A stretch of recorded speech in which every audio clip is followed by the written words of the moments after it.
ತಗೋ ಯಾಮಿನಿ ಅಂತ ಯಾವತ್ತೂ ಯಾವುದನ್ನೂ ಅವ್ರು ನನಗೆ ಕೊಟ್ಟಿಲ್ಲ ಕಣೋ. ಎಲ್ಲ ನಾಟಕ ಮಾಡಿ ಬಲವಂತವಾಗಿ ಅವರಿಂದ ಕಿತ್ಕೊಂಡಿರೋದೆ. ಹೌದು ಅಕ್ಕ, ಹೇಗೋ ಇರಲಿ ಬಿಡು ಅನ್ನೋ ರೀತಿನಲ್ಲೇ ಅಯ್ಯಪ್ಪ ನಮ್ಮ ಹತ್ರ ಇರ್ತಿದ್ದಿದ್ದು. ಅಯ್ಯಪ್ಪ ನಮ್ಮ ಮನೆಗೆ ಪ್ರೀತಿಯಿಂದ ಬರ್ತಿರ್ಲಿಲ್ಲ. ಅವ್ರ ಪ್ರೀತಿ ಇದ್ದಿದ್ದೆಲ್ಲ ಆ ಮನೆ ಮೇಲೇ. ಅದಕ್ಕೆ ರಾಕಿ ಹೇಳಿದ್ದು, ಆ ಡಾಕ್ಟ್ರು ಸತ್ತರೆ ನನಗೆ ಯಾವ ದುಃಖನೂ ಆಗಲ್ಲ ಅಂತ. ಹೋಗೋದು ಹೋಗ್ತಿದ್ದಾನೆ, ಹೋಗೋವಾಗ್ಲಾದ್ರು ಲೋ ಬಾಮೈದ ನನ್ನ ಸಂಗೀತನ ನಿನ್ನ ಸುಪರ್ದಿಗೆ ವಹಿಸಿ ಹೋಗ್ತಿದ್ದೀನಿ ಅಂತ ಹೇಳ್ಬಿಟ್ಟು ಹೋಗಿದ್ರೆ ಆ ಅಪ್ಪನ ಗಂಟೆನೂ ಹೋಗ್ತಾ ಇತ್ತು. ರಾಕಿ, ನೀನೇನು ಯೋಚನೆ ಮಾಡಬೇಡ. ಅವರಿರೋ ಮನೆನ ನನ್ನ ಹೆಸ್ರಿಗೆ ಬರ್ಸ್ಕೊಂಡಿದ್ದಾಯ್ತು. ಈಗ ನಾನು ಹೇಳ್ದಾಗೆ ಅವ್ರು ಕೇಳ್ಕೊಂಡು ಬಿದ್ದಿರಬೇಕು. ನಿನ್ನ ಕೈಲಿ ತಾಳಿ ಕಟ್ಟಿಸ್ಕೊ ಅಂದರೆ ಆ ಸಂಗೀತ ತಲೆ ಬಗ್ಸಿ ತಾಳಿ ಕಟ್ಟಿಸ್ಕೋಬೇಕು. ಕಟ್ಟಿಸ್ಕೊತಾಳ? ಕಟ್ಟಿಸ್ಕೊತಾಳ?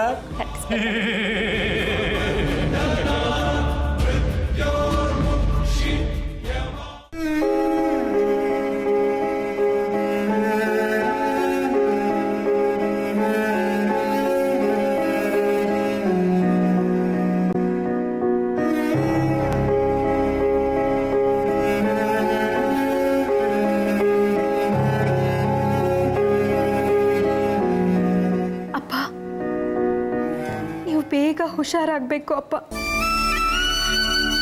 ನೀವು ಮತ್ತೆ ಮೊದಲಿನ ರೀತಿ ಆಗಬೇಕು. ನಿಮ್ಮ ಪ್ರೀತಿ ಮತ್ತೆ ನಮಗೆ ಸಿಗಬೇಕು ಅಪ್ಪ.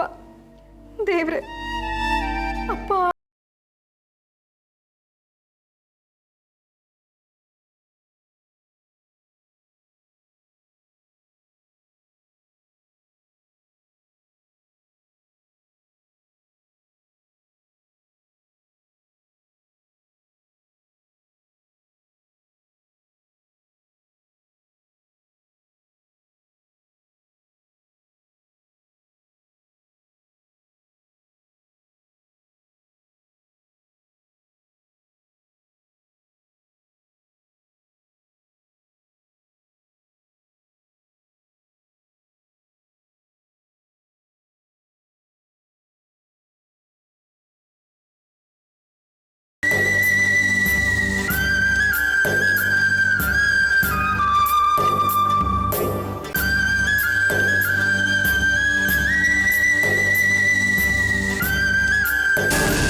ನಾನು ಮನೆಗೆ ಹೋಗಿ ಬರ್ತೀನಿ. ಸರಿ ಸಂಗೀತ, ನೀನೇನು ಮತ್ತೆ ಬರಬೇಕಾಗಿಲ್ಲ. ಏನಣ್ಣ ಇದ್ದರೆ ನಾನೇ ಫೋನ್ ಮಾಡ್ತೀನಿ ನಿಮಗೆ.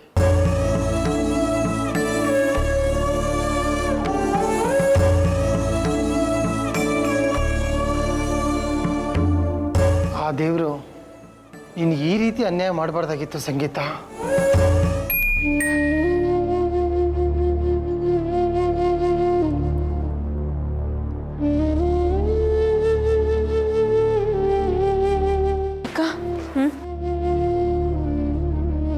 ಏನಾಯ್ತು? ಅಮ್ಮ ಒಂಥರ ಆಗ್ತಾ ಇದ್ದಾರೆ ಅಕ್ಕ. ಏನಾಯ್ತು ಅಂತ ಹೇಳ್ಬಾರ್ದ ಅಕ್ಕ? ಅದು ತುಂಬ ಭಯ ಆಗತ್ತಕ್ಕ. ಯಾವಾಗಲೂ ನೀನು ನನ್ನ ಬಗ್ಗನೇ ಇರಬೇಕು. ನಾನೊಬ್ಳಿಗೆ ಇದನ್ನೆಲ್ಲ ನೋಡ್ಕೊಳಕ್ಕಾಗಲ್ಲ. ನೀನು ನನ್ನ ಜೊತೆಗಿರಬೇಕು. ನಂಗೆ ತುಂಬ ಭಯ ಆಗತ್ತೆ.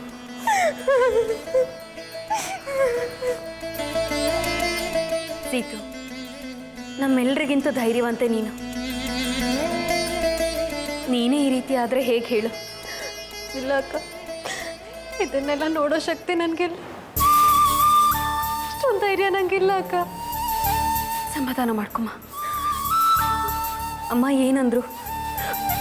ಅಮ್ಮ ಏನೇನು ಮಾತಾಡ್ತಾ ಇದ್ದಾರಕ್ಕ. ನಂಗೆ ಅರ್ಥನೇ ಆಗ್ತಿಲ್ಲ. ನಂಗೆ ಅವ್ರನ್ನ ಹೇಗೆ ಸಮಾಧಾನ ಮಾಡಬೇಕು ಅಂತ ಗೊತ್ತಾಗ್ತಾನೆ ಇಲ್ಲ. ಈಗ ಅಮ್ಮ ಎಲ್ಲಿದ್ದಾರೆ? ರೂಮಲ್ಲಿ. ಬಾ.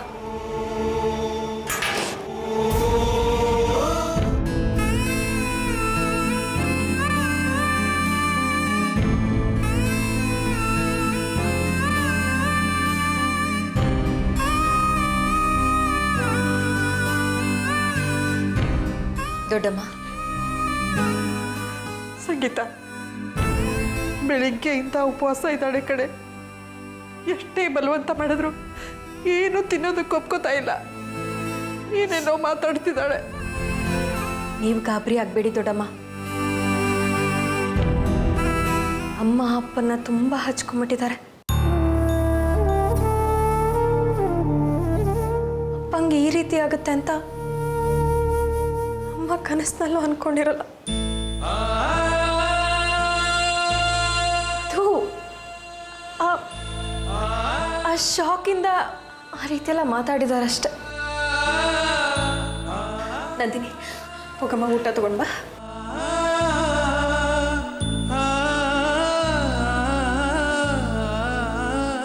ಅಮ್ಮ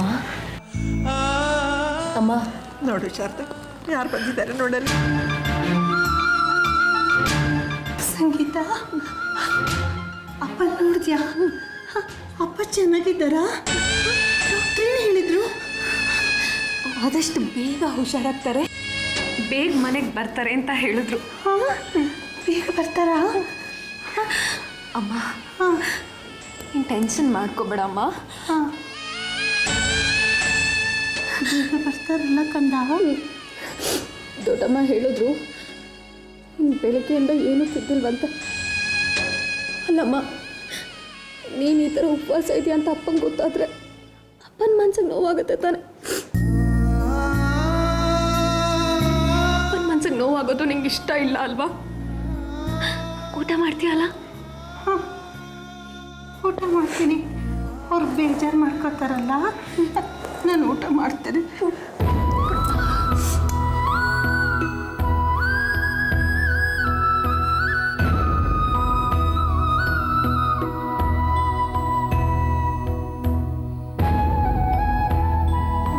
ಸೇರಲ್ಲ ಕಂದ. ಅಮ್ಮ, ಅಪ್ಪನಿಗೋಸ್ಕರ ನೀನು ಊಟ ಮಾಡಲೇಬೇಕು.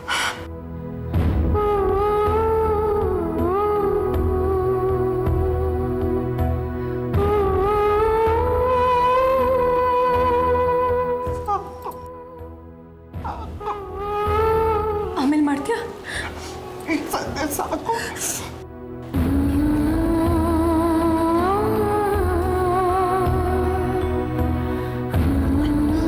ಸೀತು, ಟ್ಯಾಬ್ಲೆಟ್ಸ್ ಕೊಡು.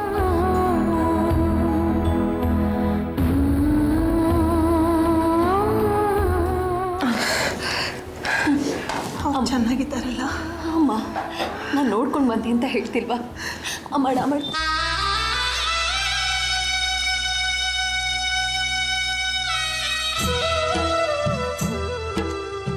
ಹಿಂಗೆ ನೋಡು, ನೀನು ಮಲ್ಕೊಂಡು ರೆಸ್ಟ್ ತಗೋ. ನೀನು ನನ್ನ ಪಕ್ಕನೇ ಇರು. ಹೇಳ್ತೀನಮ್ಮ, ನೀನು ನನ್ನ ಪಕ್ಕನೇ ಇರಬೇಕು.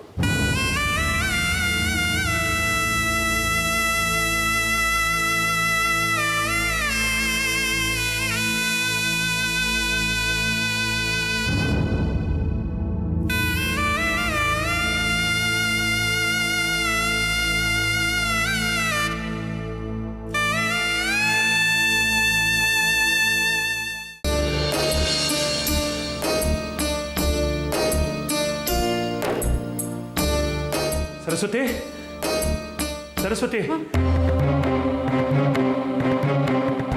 ಏನ್ರಿ ಯಾಕೊಂಥರ ಇದ್ದೀರಾ? ಆಸ್ಪತ್ರೆಯಿಂದ ಈಗ ತಾನೇ ಫೋನ್ ಬಂದಿತ್ತು ಸರಸ್ವತಿ. ಡಾಕ್ಟರ್ ಅಂತ ಹೇಗಿದಾರಂತಪ್ಪ? ಅವ್ರ ಪರಿಸ್ಥಿತಿ ತುಂಬ ಕ್ರಿಟಿಕಲ್ ಆಗಿದೆಯಂತೆ ರಘು. 48 hours ಅಬ್ಸರ್ವೇಷನಲ್ಲಿ ಇಟ್ಟಿದ್ದೀವಿ.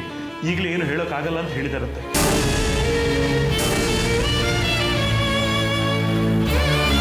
ದೇವ್ರು ಯಾಕೆ ಅವ್ರ ಫ್ಯಾಮಿಲಿಗೆ ಇಂಥ ಅಗ್ನಿ ಪರೀಕ್ಷೆಗಳನ್ನ ಕೊಡ್ತಾ ಇದ್ದಾನೋ ಗೊತ್ತಾಗ್ತಾ ಇಲ್ಲ. ಡಾಕ್ಟ್ರು ಬದುಕಿ ಉಳಿದ್ರೆ ನಿಮ್ಮ ಪುಣ್ಯ ಅಂತ ಹೇಳಿದಾರಂತೆ.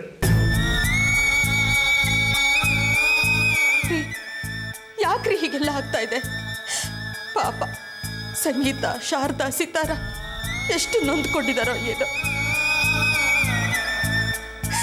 ಎಷ್ಟು ಕಣ್ಣೀರಿಡ್ತಾ ಇದ್ದಾರೋ ಏನೋ. ಆ 3 ಜನರ ಬಗ್ಗೆ ಯೋಚನೆ ಮಾಡಿದ್ರೇನೆ ನನಗೆ ತುಂಬ ಸಂಕಟ ಆಗುತ್ತೆ ಸರಸ್ವತಿ. ಯಾರಿಗೂ ಕೆಡುಕನ್ನು ಬಯಸದೆ ಎಲ್ಲರೂ ಯಾವತ್ತೂ ಚೆನ್ನಾಗಿರ್ಲಿ ಅಂತ ಹಾರೈಸೋ ಜೀವಗಳು. ಒಂದು ಚಿಕ್ಕ ನೋವನ್ನು ಸಹಿಸೋ ಶಕ್ತಿನೂ ಅವ್ರಿಗಿಲ್ಲ. ಅಂಥದ್ರಲ್ಲಿ ಇಂಥ ದೊಡ್ಡ ಆಘಾತನ ಅವ್ರು ಹೇಗೆ ತಡ್ಕೋತಾರೆ ಹೇಳು?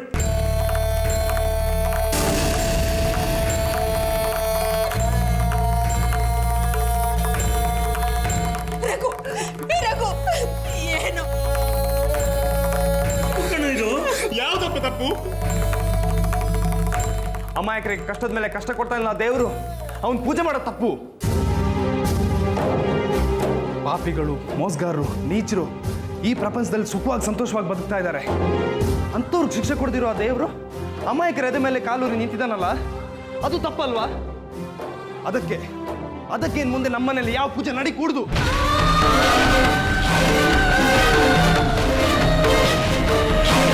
ಅದೇನಾಗುತ್ತೋ ಆಗಲಿ, ನಾವಂತೂ ಅವನಿಗೆ ಮನೇಲಿ ಪೂಜೆ ಮಾಡೋದು ಬೇಡ, ಮಾಡಿ ಪಾಪ ಕಟ್ಕೊಳ್ಳೋದು ಬೇಡ. ಅಯ್ಯಯ್ಯೋ, ಹಾಗೆಲ್ಲ ಮಾತಾಡಬಾರ್ದಪ್ಪ. ತಪ್ಪಾಯ್ತು ಅನ್ನು, ಬಿಡ್ತು ಅನ್ನು. ದೇವ್ರ ಮೇಲೆ ಆರೋಪ ಮಾಡೋಷ್ಟು ಯಾರು ದೊಡ್ಡವರಲ್ಲ.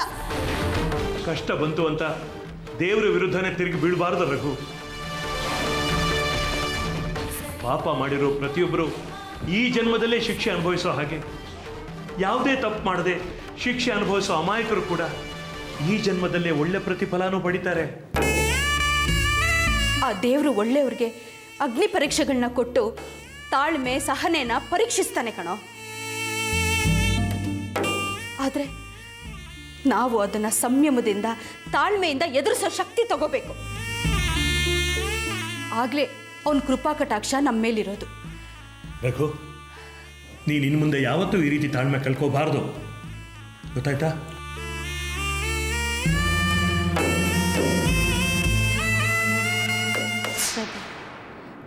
ನಾವು ನಂಬಿರೋ ದೇವರು ಸಂಗೀತ ಕೈ ಬಿಡೋದಿಲ್ಲ ಕಣೋ. ಖಂಡಿತ ಅವಳಿಗೆ ಒಳ್ಳೇದಾಗೇ ಆಗತ್ತೆ. ನೀನು ಧೈರ್ಯವಾಗಿರು. ಅವಳಿಗೆ ಬಂದಿರೋ ಆಘಾತನ ಎದುರಿಸೋ ಶಕ್ತಿ ಆ ಭಗವಂತ ಕೊಟ್ಟೆ ಕೊಡ್ತಾನೆ. ಧೈರ್ಯವಾಗಿರು ರಘು.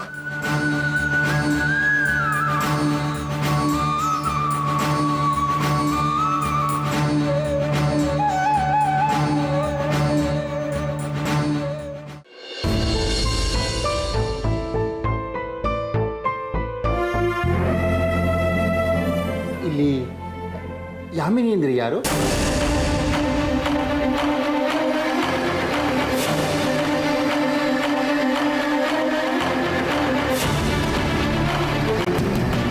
ಇಲ್ಲಿ ಯಾಮಿನಿ ಅಂತ ಯಾರೂ ಇಲ್ವಲ್ಲ ಡಾಕ್ಟರ್?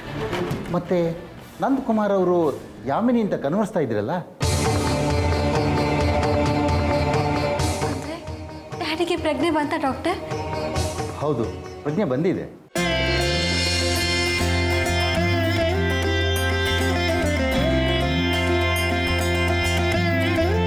ನಿಮ್ಮಲ್ಲಿ ಯಾರಾದರೂ ಇಬ್ಬರು ಬಂದವ್ರನ್ನ ನೋಡ್ಬೋದು, ಆದರೆ ಅವ್ರನ್ನ ಮಾತಾಡ್ಸೋದಾಗಲಿ ಡಿಸ್ಟರ್ಬ್ ಮಾಡೋದಾಗಲಿ ಮಾಡಬಾರ್ದು.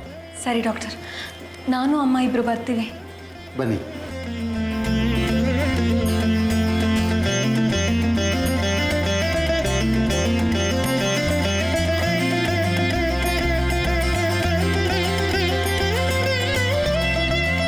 ಡಾಕ್ಟರ್, ನೀವು ಹೋಗಿದ ತಕ್ಷಣ ಒಂದೆರಡು ಸಲ ಯಾಮಿನಿ ಅಂತ ಕರೆದ್ಬಿಟ್ಟು ತಕ್ಷಣ ಪ್ರಜ್ಞೆ ಹೋಯ್ತು.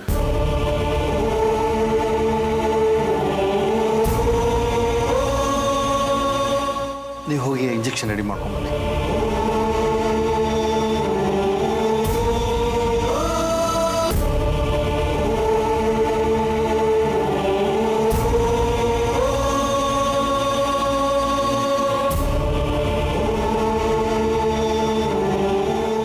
ಏನಾಯಿತು doctor?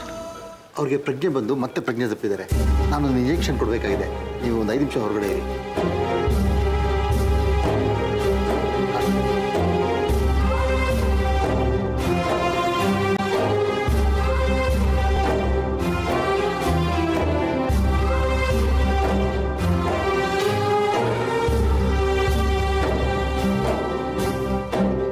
Mister Nandakumar, mister Nandakumar.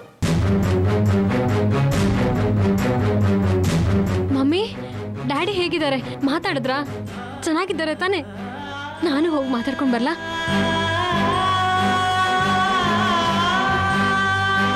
ಏನಾಯ್ತು? ಏನಾಯ್ತು ಸಂಗೀತಾ? ಏನಮ್ಮ? ಇಲ್ಲ ದೊಡ್ಡಮ್ಮ, ನಾವು ಹೋಗೋಷ್ಟರಲ್ಲಿ ಒಂದು ಮತ್ತೆ ಪ್ರಜ್ಞೆ ಹೊರಟೋಯ್ತು. ಅಯ್ಯೋ ದೇವ್ರಿ. ಅಮ್ಮ, ನಿಮ್ಮ ಕೂತ್ಕೋ ಬಾ. ಅಮ್ಮ ಬಾ ಪಾಪ.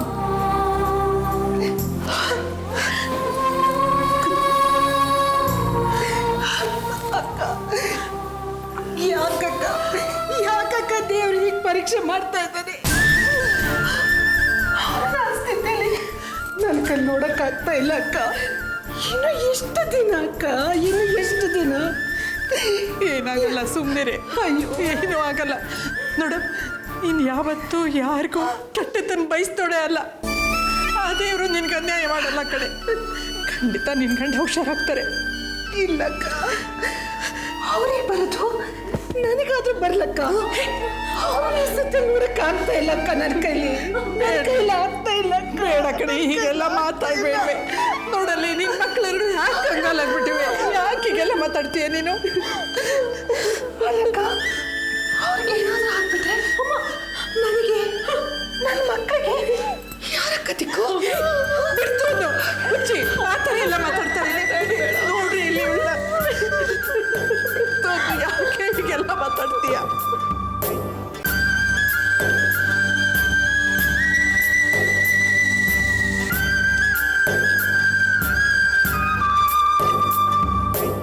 ಇಲ್ಲಮ್ಮ, ಜೋರಾಗಿ ಉಸಿರಾಡಿ.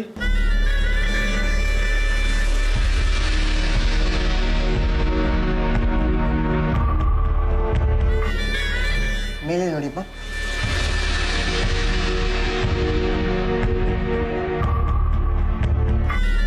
ಡಾಲಿ ಅವರೇ, ನಾಡಿದ್ದು ನಿಮ್ಮನ್ನು ಡಿಸ್ಚಾರ್ಜ್ ಮಾಡ್ತೀನಿ, ಮನೆಗೆ ಹೋಗ್ಬೋದು. Thank you doctor. ಆದರೆ ಒಂದು ವಾರ ಫುಲ್ ರೆಸ್ಟ್ ತೊಗೋಬೇಕು. ಸಿಸ್ಟರ್, ನೋವ್ಯಾಕ್ಸ್ 500 ನೈಸ್ ಟ್ಯಾಬ್ಲೆಟ್ ಕೊಡಿ. ನಾಡಿದ್ದು ನಾನು ಬೇರೆ ಟ್ಯಾಬ್ಲೆಟ್ ಬರ್ಕೊಡ್ತೀನಿ. Okay doctor. ಟಿಫನ್ ಆಯ್ತಾ ಮೇಡಮ್? ಆಯಿತು. ಯಾವುದು? ಏನು? ನಿಮ್ಮೂರು. ನಿಮ್ಮ ಅಕ್ಕನ ಕಡೆ ಗಮನ ಇರಲಿ, ನಮ್ಮೂರ ಕಡೆ ಅಲ್ಲ.